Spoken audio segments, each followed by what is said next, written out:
வணக்கம் மக்களே, நான் உங்க சிலுக்கவட்டி ஷெஃப். அனைவருக்கும் இனிய தீபாவளி நல்வாழ்த்துக்கள். இப்போ எங்க நிக்கிறோம் பாத்தீங்கன்னா, லிட்டில் இந்தியாவில் நிக்கிறோம். இப்போ பாத்தீங்கன்னா என்ன சமையல் பாத்தீங்கன்னா, நம்ம ஒரு ஸ்வீட் செய்யலாம் அப்படிங்கிறத ரெடி பண்ணோம். என்ன ஸ்வீட்டுங்கும் போது ஒரு பாம்பே அல்வா செய்யலாம். ரொம்ப ஈஸியான மெத்தடு தான், ரொம்ப எளிமையா செய்யக்கூடியது தான். உடனே செஞ்சிடலாம். 4 பொருளை வச்சு செய்யலாம். வாங்க வீடியோக்கு போகலாம். எப்படி செய்யலாங்கிறத உங்களுக்கு ரெசிபி சொல்லி தர்றேன்.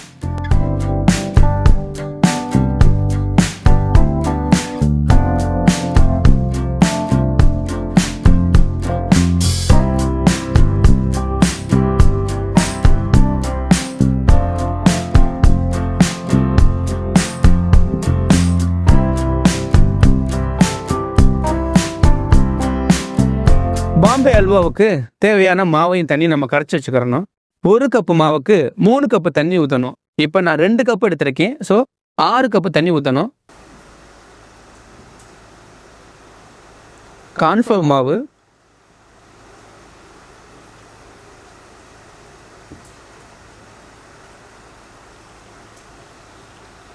இப்போ பார்த்தீங்கன்னா நம்ம தண்ணி ஊற்றி நல்லா கலந்துக்கிறணும். எல்லா தண்ணி ஊற்றிடலாம்.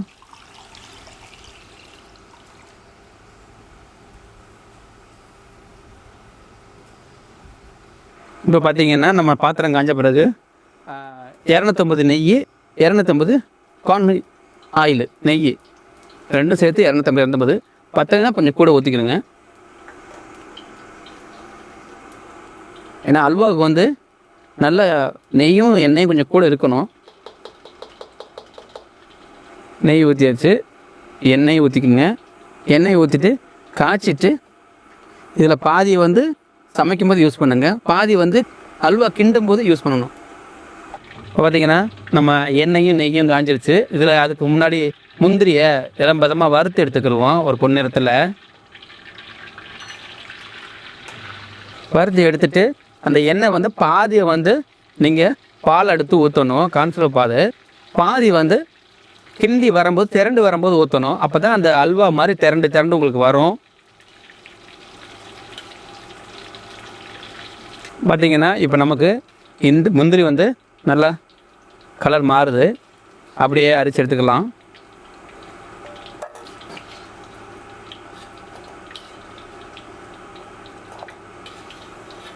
இப்போ எண்ணெயை பாதி எடுத்து தனியாக பிரித்து வச்சுருவோம். இப்போ நம்ம தனியாக கொஞ்சம் எடுத்துடலாம். நல்லா காஞ்ச எண்ணெயை பயிரை சோப் பண்ணிக்கிறேங்க.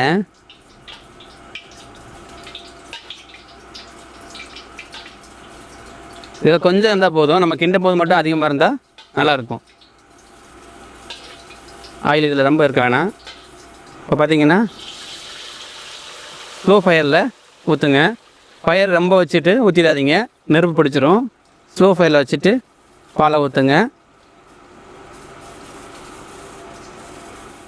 ஃபயரை இன்க்ரீஸ் பண்ணிவிட்டு ஃபயரை ஏற்றி விட்டு அப்படியே கிண்டிகிட்டே இருக்கணும். அடி பிடிச்சிரும். அதனால் கண்டிப்பாக நீங்கள் கிண்டி விட்டுக்கிட்டே இருந்துக்கிட்டு இருக்கணும்.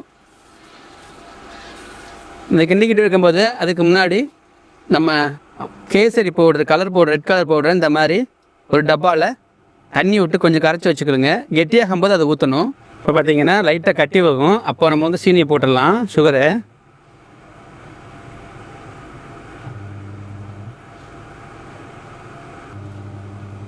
ஃபயர் ஸ்லோ பண்ணிக்கிறேங்க.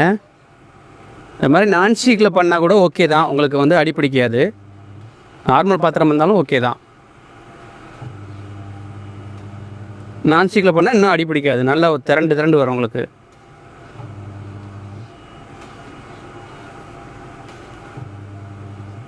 இங்கே பார்த்தீங்கன்னா இப்போ திரண்டு வந்துக்கிட்டு இருக்கு.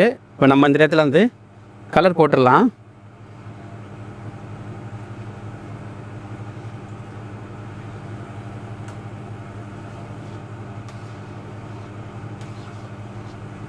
கலர் கம்மியாக போட்டுக்குங்க, உங்களுக்கு தகுந்த மாதிரி போட்டுக்குங்க.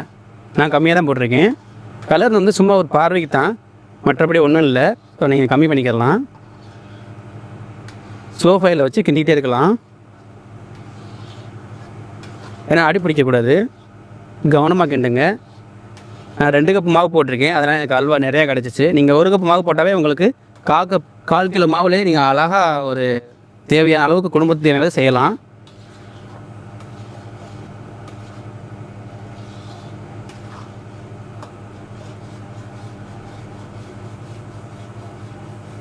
இப்போ வந்து கொஞ்சம் கொஞ்சமாக எண்ணெய் ஊற்றிட்டே வாங்க. நம்ம எடுத்து வச்சுருந்தோம்னா தனியாக எண்ணெய் அதை ஊற்றணும். ஃபயர் ஸ்லோ பண்ணிக்கோங்க. ஈஸியான மெத்தட் தான், ஒரு ஆளே செஞ்சிடலாம், நீங்கள் பயப்பட தேவையில்லை.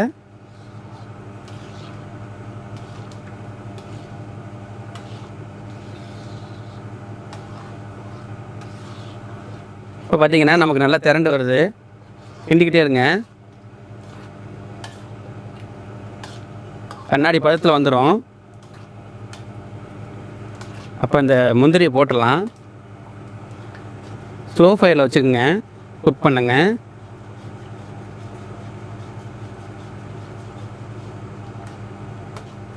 இப்போ வந்து லைட்டாக அதை உப்பு போட்டுக்கிறதுங்க. ஏன்னா ஒரு சிட்டிகை தான், ரொம்ப போடாதீங்க, உப்பு கறிக்கும். ஸ்வீட்டில் கொஞ்சம் உப்பு இருந்தால் தான் அதோடைய டேஸ்ட் வரும். அதுக்குள்ளே இந்த முந்திரி கொஞ்சமாக போடுங்க. மேலே நம்ம வந்து போட்டுக்கலாம். நம்ம வறுத்து வச்ச முந்திரியை லைட்டாக தூவுங்க. மேலே நம்ம கட் பண்ணிவிட்டு மேலே வச்சுக்கலாம்.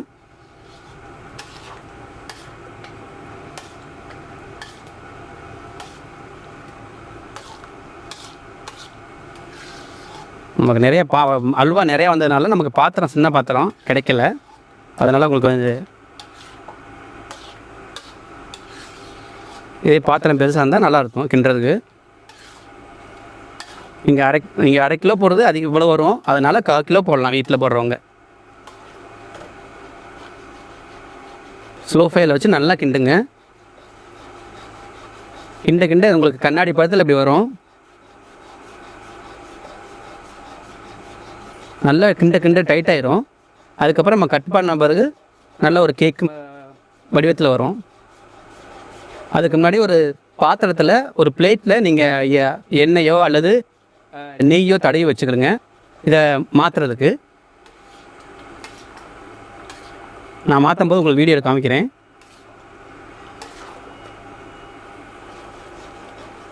குழந்தைங்க ரொம்ப விரும்பி சாப்பிடுவாங்க. நான் நெய் அதிகமாக யூஸ் பண்ணியிருக்கேன். உங்களுக்கு எப்படியோ விருப்பமாக பார்த்துக்குங்க. இல்லைங்க அங்கே நெய் அதிகமாக இருக்குது, ரேட்லாம் அதிகமாக இருக்குன்னா கொஞ்சம் கம்மி பண்ணிக்கிறேங்க, எண்ணெய் கூட ஊற்றிக்குங்க. நான் வந்து நெய்யில் தான் அதிகமாக பண்ணியிருக்கேன்.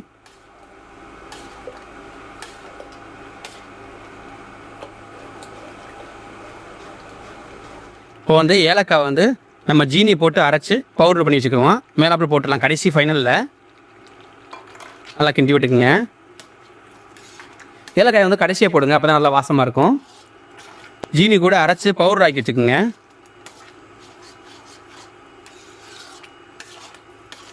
ஸோ நமக்கு வந்து அல்வா தயாராகிடுச்சு. எடுத்து மாற்றிடலாம்.